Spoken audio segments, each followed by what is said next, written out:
Welcome to Whitetail Rendezvous Podcast, episode number 168. Welcome to Whitetail Rendezvous Podcast, where it is all about whitetail deer hunting tips, techniques, and the stories so you can become a more successful whitetail deer hunter. And now your host, Bruce Hutchin. Adam Lewis joins us from Michigan today. Adam's a lifelong fisherman and hunter. He often feels more at home in the woods and fields than anywhere else. His 11-year background in physics education, coupled with his hunting passion, naturally led to discoveries and innovation to help hunters in new ways, and the establishment of Sound Barrier LLC, a truly visionary company. Adam's knowledge of this new area he calls sound concealment has garnered interest as an outdoor writer as well. His article has been featured in regional and national hunting magazines, include Woods and Waters, Midwest Outdoor Magazine, and Peterson's Bow Hunting Magazine. Welcome to another episode of Whitetail Rendezvous. This is Bruce Hutchin, your host, and we're heading over to Michigan today, and we're going to hook up with Adam Lewis. Adam is the founder of Sound Concealment, and you're going to find this show very interesting, folks. Adam's also an author, hunter, and entrepreneur. Adam, welcome to the show. Thanks for inviting me, Bruce. Good to be here. Hey, let's talk about why you started Sound Barrier LLC. Yeah, well, I've been hunting for 24 years now and big hunter, and I'm also kind of a good or bad, kind of a perfectionist. And so through my years of hunting in Michigan, really there's one thing that really bothered me a lot when I was in the woods. It was the fact that I couldn't come and go. I couldn't set up stands without making noise. It didn't matter really what I did. It was like a big problem that I had, and you can do kind of good sometimes, and then you can totally fail other times. But I really found that making noise was a big problem that I had, and through talking with other hunters, found out it was with them too. So that is, I guess, the simple, in a nutshell, version of why I started Sound Barrier LLC was, just to help hunters in an area that it really isn't being addressed in the hunting community, isn't being talked about too much in the hunting community. And I truly believe is the biggest way that hunters can improve their game, take their hunting to the next level, and increase their success by really getting past the deer's ears and knowing about how deer hear and how sounds that us hunters make affect them is a big part of that. So anyways, that's why I started it. So folks, get your pen and paper out, because Adam's going to start off with how deer hear. So Adam? Yeah, so probably for the last 4 years or so, I've done a lot of research. I guess it was a process. It starts with, this is a problem. And then it starts with an idea. For me, it was an idea for a product, which was, how can I keep myself from being heard by deer? And that process started a lot of research into, what is known about how deer hear? And there really isn't a whole lot out there, not a lot of scientific research. And it's a lot of guesswork, really, with hunters. So I started doing research and was able to find some science behind it and did a bunch more of my own. And so that's been part of the quest the last 4 years. And in that process, learned quite a bit about how deer hear. Also did testing on, these noises that I make in the woods, whether it be, crunching through leaves, breaking branches accidentally, clanging equipment, just these unavoidable hunter noises, how far those travel and how that really affects deer and your hunting success. So it was a process, like I said, over the last 4 years. So the interesting thing about deer, some people think that deer can hear a lot better than humans. That is kind of a myth. They really can't hear better than humans, but they hear different than humans, and in ways that really make them obviously very difficult to hunt, as all hunters know, and well adapted and suited to stay alive. That's the whole point. So what I found was basically if you want to compare like how deer hear to how we humans hear, just as a reference point, we're similar in one way, and that is just what I call the sound pressure level, or the loudness of sounds that we can detect. So, for example, something that sounds loud to us is also going to sound loud to a deer. Something that is soft to us will also be soft to a deer. And they can't, as far as loudness goes, they can't like pick up a mouse in the leaves a mile away. You know, they don't have bionic hearing like that, like some people might think.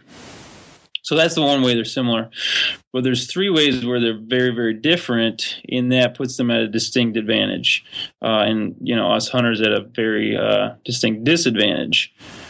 The first way is real obvious, is what they call the pin eye of their ear, which is, their outer ear, the pin eye, and that is like a huge radar dish. And the thing about hearing compared to other senses, sight and smell, is the hearing is the only one that's 360. So they can take these radar dishes and move them and really point them wherever they want. They can hone in on any source of any sound very accurately.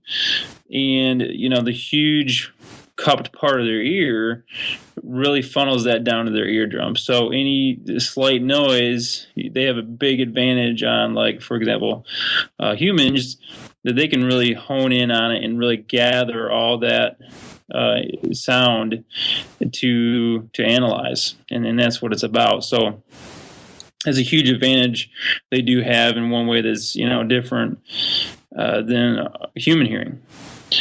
We probably all, most hunters have probably been out in the woods and maybe been observing deer and see them really alert to something, but you can't see or hear anything. Maybe it's something that's way off, and then a few minutes later, another deer comes out in the field or whatever it might be that they obviously heard.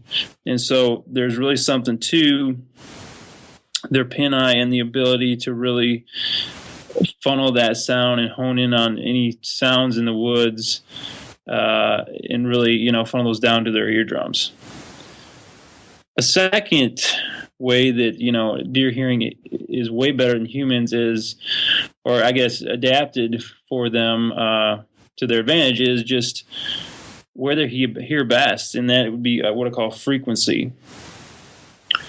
So deer hear in a frequency range that is best, they hear best at around 8,000 hertz, which humans hear best around 4,000 or so, and it's really related to speech. So we hear best at like normal speech level, and frequency being kind of the pitch, right?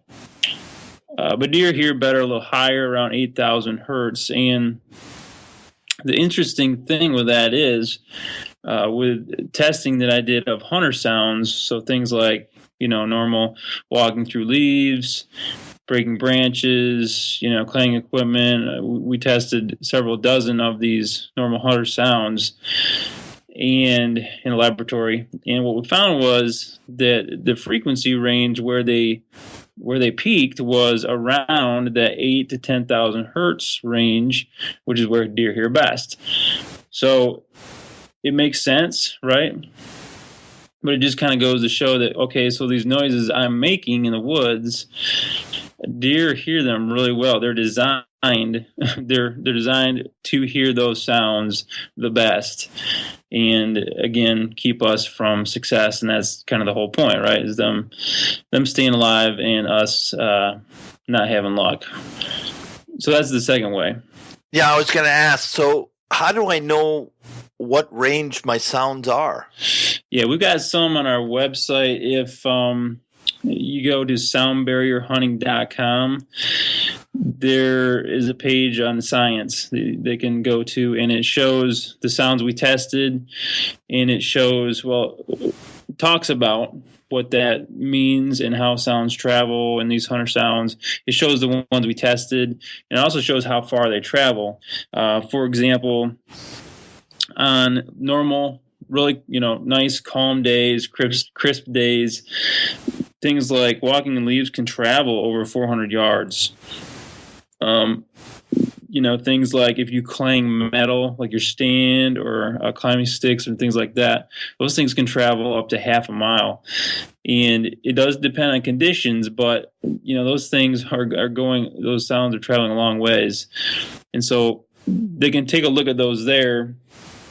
We don't have published for several reasons some of the frequency ranges, so I'm kind of generalizing there. But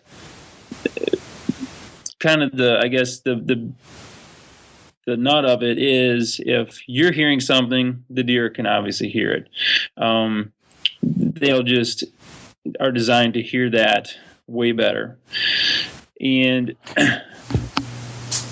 way 3, to kind of get into this, is deer can hear ultrasonic. And what ultrasonic means is they just can hear higher frequency than what we can hear. So kind of like a dog whistle is ultrasonic. We can't hear it, a dog can, right? So deer can hear in this range is well above what we can hear. We can't even detect those noises. And most of those hunter noises that we tested have strong readings in those ultrasonic ranges. So there's a whole lot of noise and frequencies we're making that we don't even realize we're making that deer can hear. And so those are just 3 ways that deer hearing, and what I kind of learned through that process of, wow, deer are very well equipped. They hear very well in ways that a lot of hunters don't realize. And also, it really made me realize that, it's critical for us to understand that as hunters and to take more measures to eliminate sounds and somehow get past the deer's ears if we want to, really improve our success. Thanks for that. And I'm taking notes feverishly here. So the second thing you said was sounds hunters make and implications to hunter success. Dovetail on that towards what you just said. Yeah, there's a lot of people out there, and it goes into education, really. Some people are obviously big on, scent, and we should be, right? Because obviously deer smell very well, and that's a huge deal to some people. Obviously, camouflage, getting past the deer's eyes, it's a big deal, and, we should be wearing camouflage, even though it's not as big a deal as has been made out to be by the industry. It's about breaking up our form, but those are important. We got to get past their eyes, got to get past their nose. But there's not a lot of talk, like I said, about ears. And the fact of the matter is, if we're all honest, every time we're successful, we've gotten past all 3. We have to. And so to reach that level, there's a study a while back that is kind of famous. It's the King Ranch collared buck study. And what they did was they, collared these mature bucks down in Texas at the King Ranch, and they just tracked them. They tracked them during a hunting season, and they just looked at the range and looked at what they did during hunting season. And what they found was interesting. They found that all these stand locations where guys were hunting, that after one interaction with these deer, that they would avoid those stand locations exclusively. Just one interaction. And so that could have been, they saw the hunter. It could have been they smelled the hunter in that area, or it could have been they heard the hunter, right?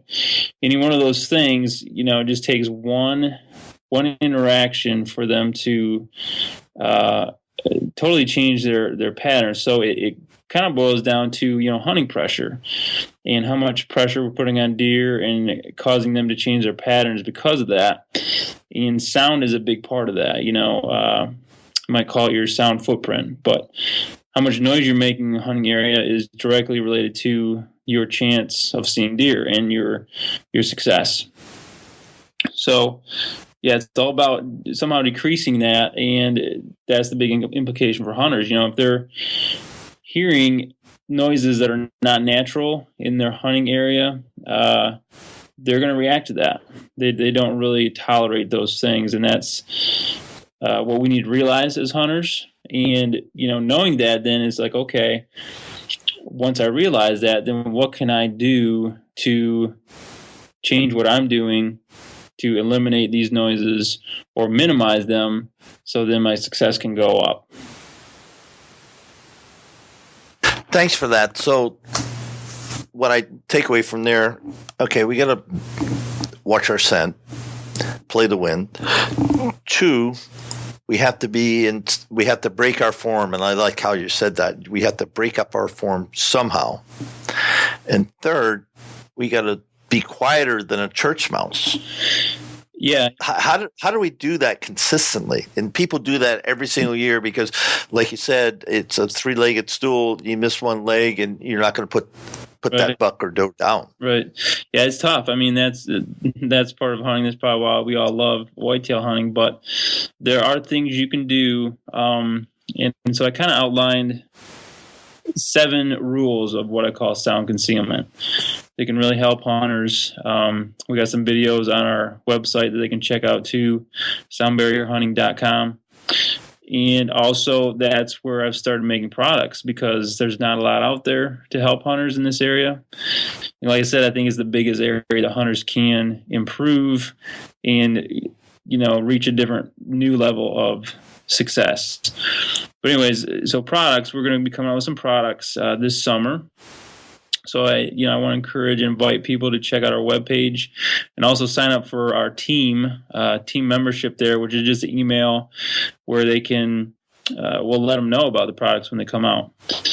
But getting back to the rules, there are just some things you can do, even though it's impossible to totally eliminate all sound, just with the physics behind it.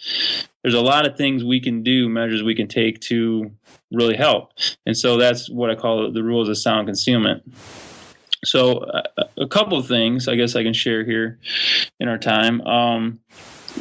The first thing, and it seems really simple, but the first thing hunters need to do to make a change is just to kind of get fed up with the status quo and decide that they're not going to tolerate making noise anymore. A lot of us, we've been hunting a while, we get used to certain things and we allow certain things like these different noises that we make. I can cling this or clank that or crunch here or break a branch here or there. And, I was kind of quiet, but really it's first and foremost making decision. I'm going to be much quieter. I'm not going to tolerate these little noises I'm making anymore. And the first step is a decision, right? I'm going to decide to raise the bar. Once a hunter does that, automatically you start, figuring out ways. You start thinking about things that you can do. And that's kind of what got me going from the beginning with this whole sound concealment idea. It was just, I'm not going to accept the status quo anymore. So that's the first thing a hunter really needs to do. And if he doesn't do that, then, he's not going to take any more steps anyways. So that's a big step.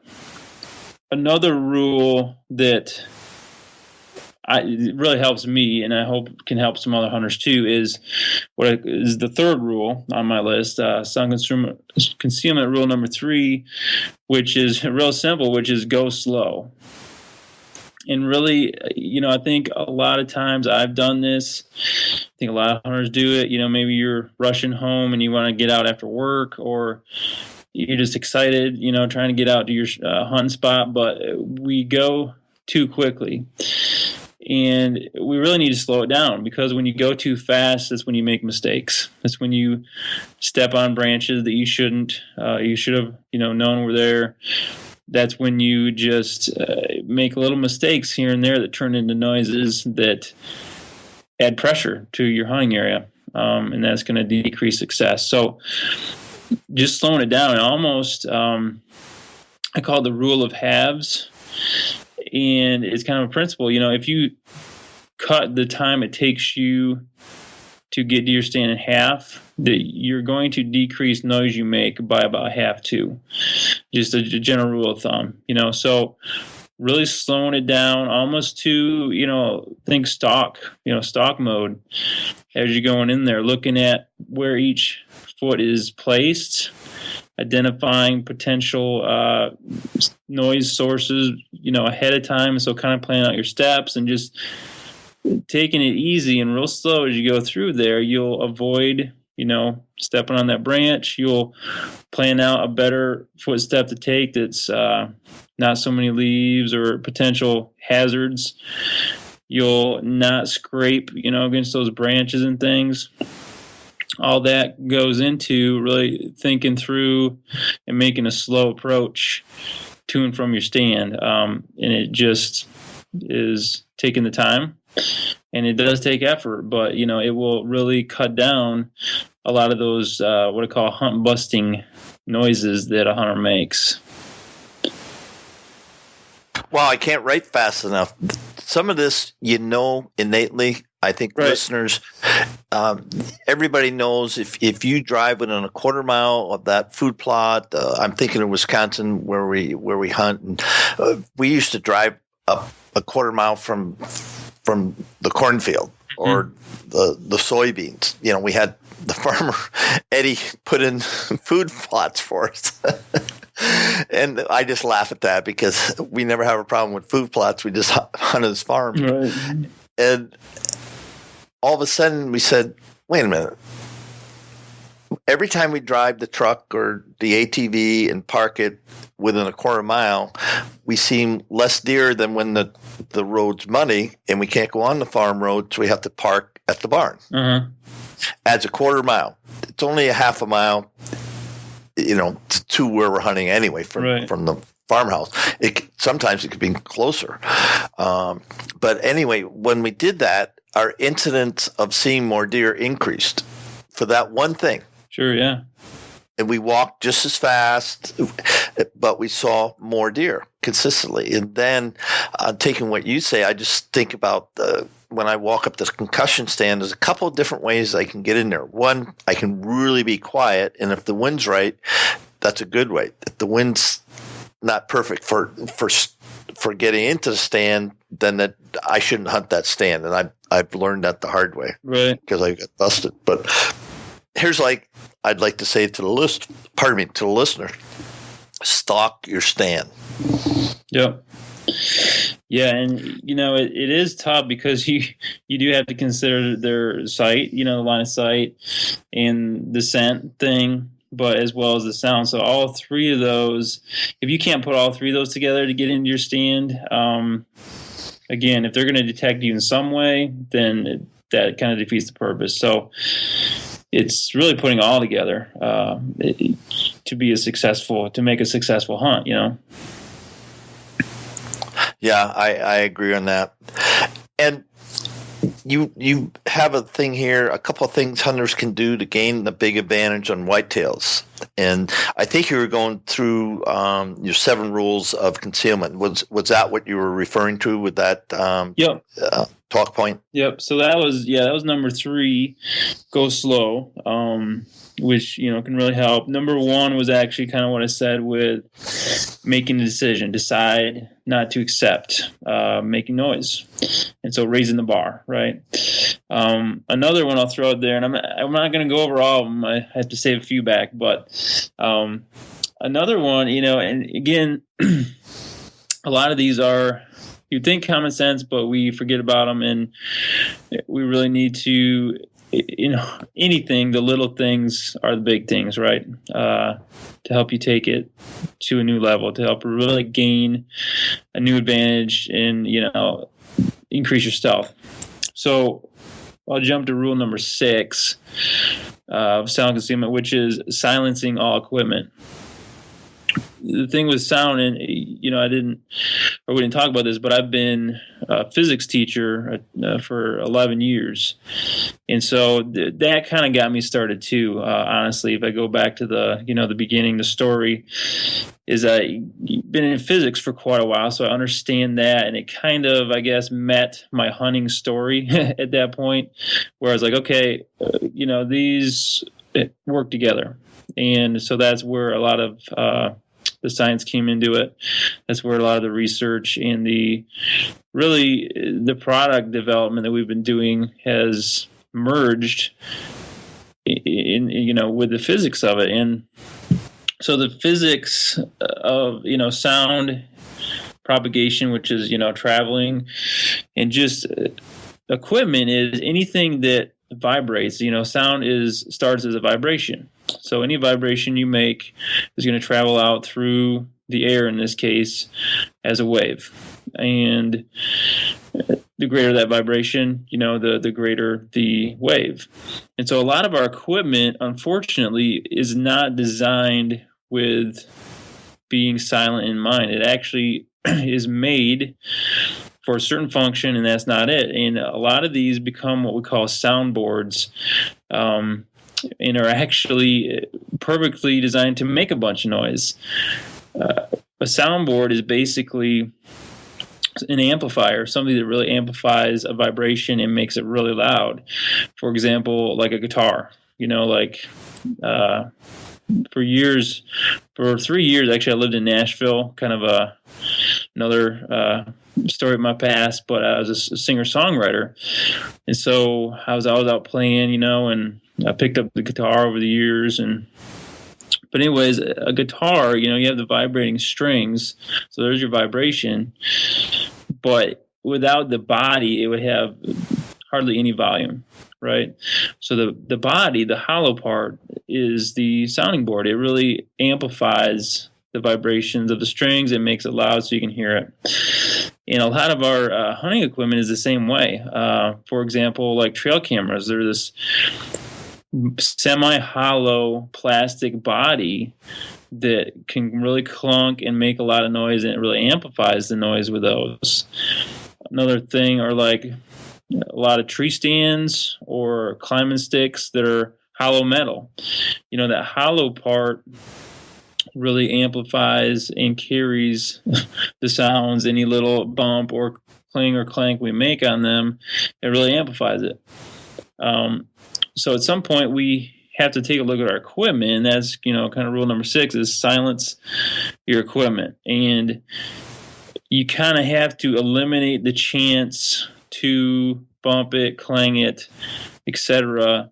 Because if you're like me, if the chance is there, you're probably going to do it. You're probably going to bump it or bang it at some point. It's probably going to be the worst possible time. Wow. Adam, I hate to break this off, but 30 some minutes have already gone past, and this is time to give some shout out to your sponsors and wrap up the show. So if you can take a minute and just give some shout outs to your sponsors or people who help you out along the way, I'd appreciate it. And then we'll sign off. All right. Well, thanks, Bruce. Well, don't have a lot of sponsors, but just shout out to my team, guys putting a lot of work in to get Sound Barrier going. And we're coming out again with products this summer. So I just want to invite all your listeners. First, check out our webpage, soundbarrierhunting.com. Check out our social media. You can link to through there, and we're trying to get as many followers as we can, and sign up for team membership, and we'll let you know when we're coming out with these products. We'll kind of give you first access to that. So that's something I just want to get out there to check out. Webpage, soundbarrierhunting.com, and our social media. Social media, Twitter, Facebook. What are your names? Yep, we are Sound Barrier or Sound Barrier Hunting on all of those. So that'd be Facebook, Twitter, Instagram, and also YouTube. Thank you for that. So, Adam, Lewis, on behalf of Whitetail Rendezvous Nation, thank you so much for bringing some, what I think, new and interesting thought to the hunting world, and I think we can all benefit by spending some time on your website at soundbarrier.com and learning all of the tips that you have. So, Adam, thank you for being on the show. Thank you, Bruce. As your host at Whitetail Rendezvous, I want to thank each and every one of you for spending your time with us today. I look forward to sharing with you in the next episode more whitetail hunting tips, techniques, and stories. Until then, keep the sun at your back, the wind in your face, and always be patient. If you have any tips, comments, or suggestions, or what we can do to improve, because we're here to serve you, let us know. Thanks for listening to Whitetail Rendezvous Podcast at www.whitetailrendezvous.com.